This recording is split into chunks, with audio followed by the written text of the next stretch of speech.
for you? I never went to school for any of this stuff. Everything that I'm presenting today is just through trial and error, and hopefully you guys are already implementing some of this stuff. You might get some ideas, and at the end, when I'm finished, if you have some great ideas, like the Brash Brewery thing, then please feel free to share. We stole that. Just full credit. Brewery's gotta be a great idea. So when I first started getting into the whole social media thing for the club, I had a Facebook page for the club, and I think probably everybody has one. And then the reason that I have the Lessons from a Guy on a Greyhound bus is David and I go down to San Antonio at least once a month to visit Brennan, David's son. And you never know who you're going to find on a Greyhound. Yeah. Well, this particular time we didn't get to sit together, so I had to sit by some weird-looking guy who actually turned out to be a marketing king up in Denton. So we were talking about the club and all of that, and he said, "Well, what have you got for social media?" And I said, "Well, we've got a Facebook page." He's like, "That's a great start, but do you have this, this, this, and this?" No, no, no, and no. And so he gave us some ideas about where to start, and I'm going to pass those ideas on to you guys. Who's that weird guy next to me? And you never know who's going to be your teacher. Listen to people who are experts in their field, even if they look kind of weird and they're on a Greyhound bus. Okay, but the first thing that you have to do is you've got to develop your brand. Every fencing club is a brand, and you need to figure out what sort of image you want to project out there. Preferably, you'll have a logo. If you want to, you'll come up with a mascot. You might have seen all the paw prints around. We're the Sabercats. And also come up with some club colors. You probably have warm-ups as well in colors that you like that represent your club. This is our logo. David made it up about, what, 6 years ago? 6 years ago. And then we have our mascots. They are Sasha and Ivan, the CEFC Sabercats. Now, those are the real ones. They're at home. Sometimes we bring them up to the club. But this is what the Greyhound guy suggested. He said, "You guys have real cats at the club? That's awesome. But they can't go with the kids on tournaments, so why don't you find your mascot that can go with you to tournaments?" So these guys have traveled all over the country, and actually this summer the kids want to take them on vacation and then take pictures of them, and we've got actually their own social media page on Facebook as well. But you'll see like Ivan sitting on the strip at a NAC, or Sasha's been on the bout committee platform at a NAC, or they're sitting on the railing, or they've both been up on the metal platform. We've had our teenage boys want pictures with the cats afterwards. We've had saber fencers from Denver say, "Are the saber cats here? Can I take my picture with them? Can I be an honorary saber cat?" Sure. Ivan has seen tears in his fur, and so it's just kind of a little piece of home that the kids get to take with them, and it makes it really comforting for the kids. So you can see they're both there at the Wong tournament that we had in April. Then Quinn and Audrey wanted the cats up there as they were getting their medals. So they're just as much a part of our club culture as the other aspects that we've got. The first thing that you need to do is create the best website you can afford. If you're not online, people won't find you. You can't just, use a phone book anymore. And probably most of you have a website. I do have some examples on here, and I'll email this out to everybody. I won't spend time. I've just randomly picked 3 different clubs besides ours. Of course, I'm going to put ours on there. We have a guy who is a webmaster, a web designer, who has done incredible work for our website. His wife deals with Google Analytics, and so she's really helped us as well. So we're very fortunate to have people here at the club that can help and guide us. I've got Birmingham Fencing Club. Nelia's is really flashy, and the Fleur de Lis is kind of just a more common run-of-the-mill club. They're in a recreation center, and they've got something really basic, but it has all of these things over here. Make sure people can do a Google search and find you, and use Google Analytics best days and times and what keywords are really working on your website. Like, people like to look up swords, or sword lessons, or fencing lessons. And so make sure that those things are on your homepage. You've got to have class times and prices. It'll avoid a lot of people calling you to ask for those little details. And also, if people can't find that information, they really don't want to call. If you hadn't noticed, people really don't like to use the phone for speech anymore. And so if you can have that information on your website, they're more likely to take that next step to actually give you a call. You have pictures of your club and its members. It doesn't mean anything if they can't see what this place looks like.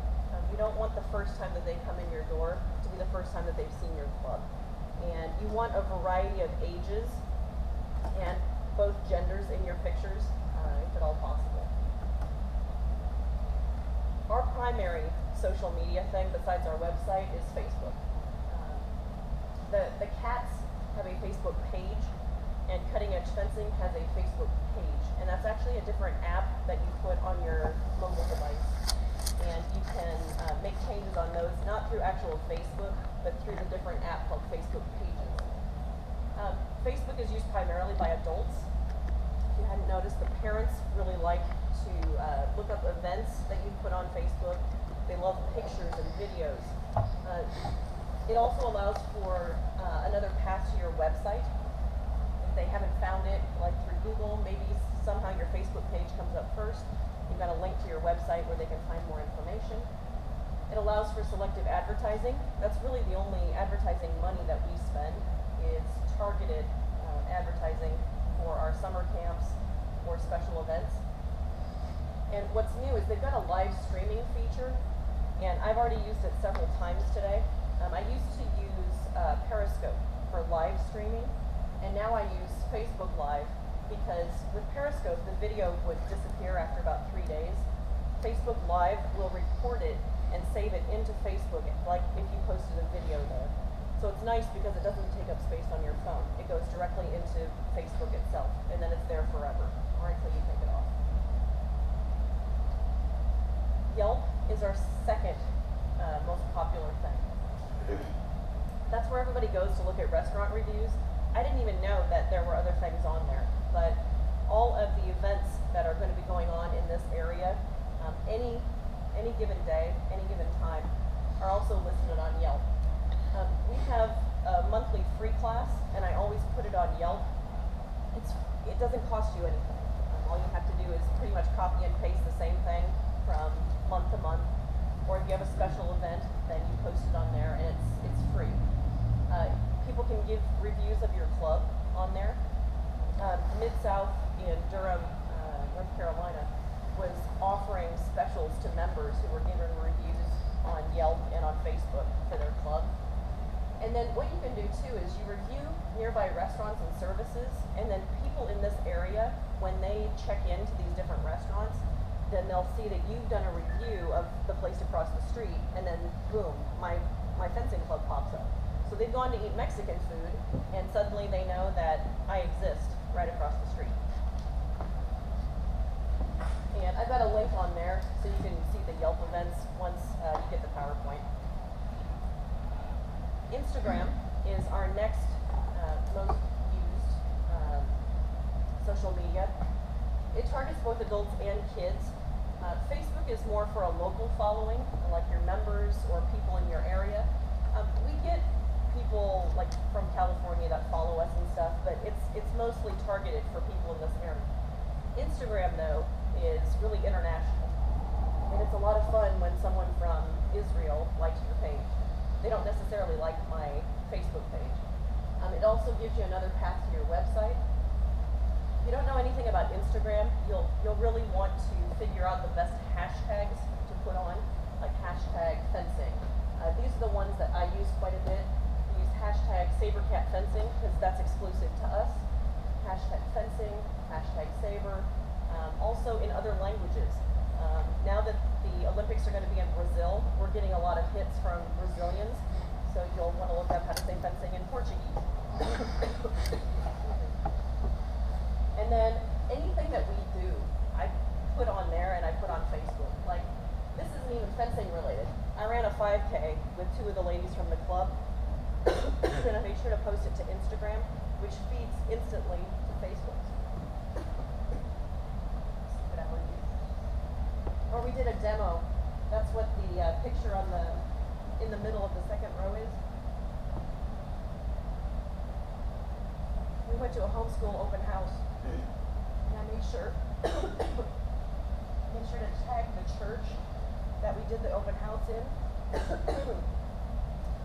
and then make sure to tag the city that you're in. So I put Fort Worth, and then all kinds of businesses from Fort Worth now have liked that picture and have picked up on our page. My voice is really going out. Got a picture of Sasha.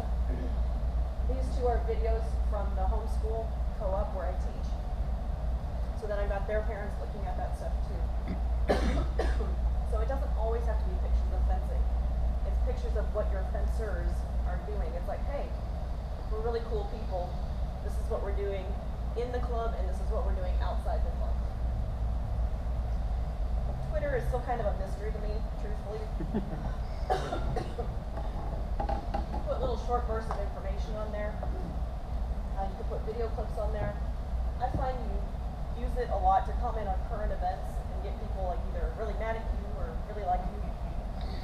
It does have an international following, and it also uses hashtags like Instagram to link to various groups within Twitter.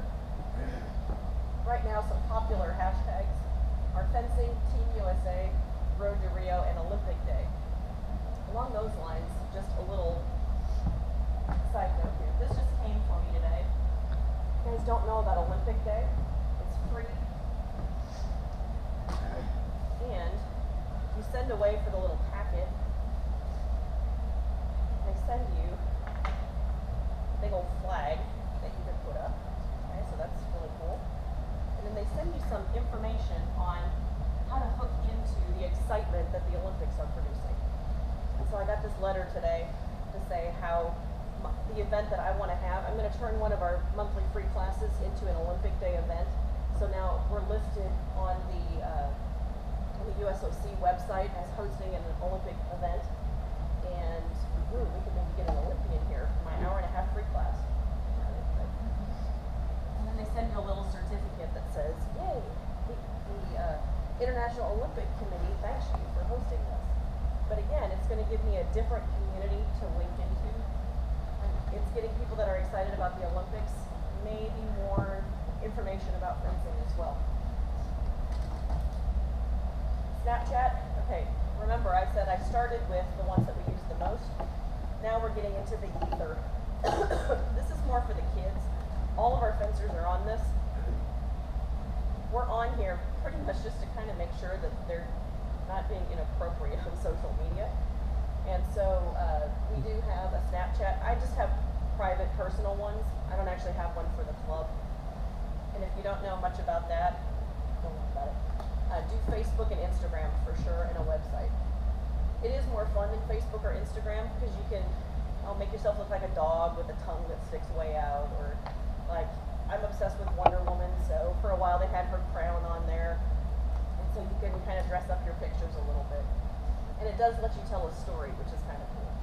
Monica Aksami does a lot with that, and you can see her Olympic journey on Snapchat, one of the Saber Olympians. Google Plus, this is again more adult oriented. It lets you connect with professionals and communities throughout the world.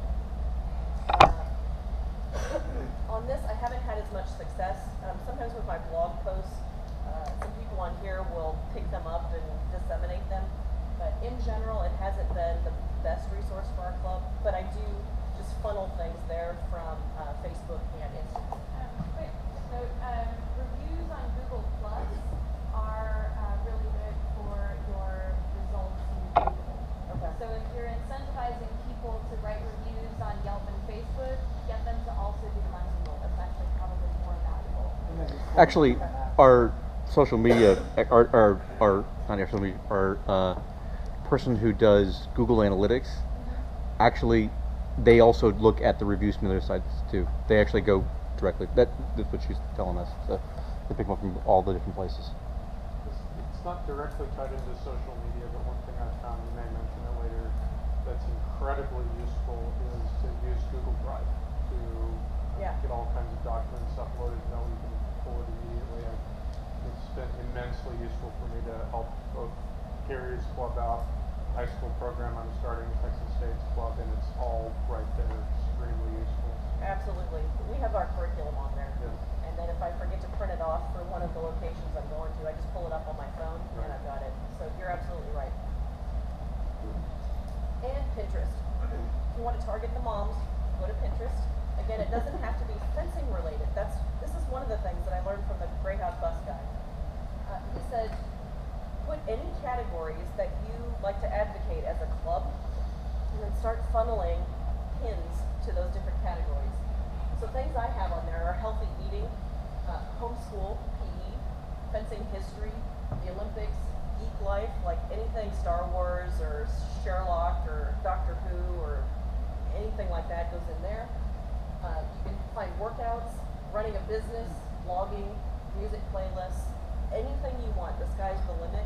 And then again, it attracts people from all over the world and funnels them to looking at your club. Not necessarily coming in. Very few things on this actually get customers. Facebook is probably the best for that. The other ones, you just want your name out there. Like this Brash tournament that Dan's club put on. People throughout the world know about this cool club in Texas that had a tournament in a brewery because it's out there on social media. Did we ever look at? Did you? I didn't have a chance. Okay. Yeah, I was curious if you saw like how it affected your website traffic. If I can get your Wi-Fi password later, I'll look it up. Oh, here, I'll give it to you now. It's SaberFence. Of course it's SaberFence. The thing now is that if you do have a website, you need to make it where it's cell phone friendly.